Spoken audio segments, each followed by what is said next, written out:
De nombreux Burkinabés se sont rassemblés ce mardi, place de la Nation, dans le centre de la capitale Ouagadougou. Un rassemblement pour exprimer leur soutien aux autorités militaires ayant pris le pouvoir.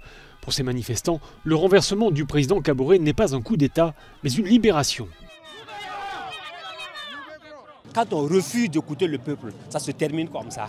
Voilà, depuis longtemps on a parlé, on a sorti. On était serré comme un étau, mais maintenant on est libre. On est content, c'est la victoire du peuple. On est très content parce que l'armée burkinabé a pris sa responsabilité. Et c'est ce que nous les avons demandé depuis longtemps. Ils ont assumé leurs responsabilités et nous sommes fiers avec eux. Et nous allons lutter avec eux. Sur les pancartes, des messages hostiles à la CEDEAO, la communauté économique des États d'Afrique de l'Ouest, accusée de soutenir les vieux présidents. Dans la manifestation également, des slogans anti-français. La politique française n'a pas apporté les résultats escomptés en 10 ans d'intervention dans le Sahel. Oui, trop c'est trop, trop de morts, trop de réfugiés.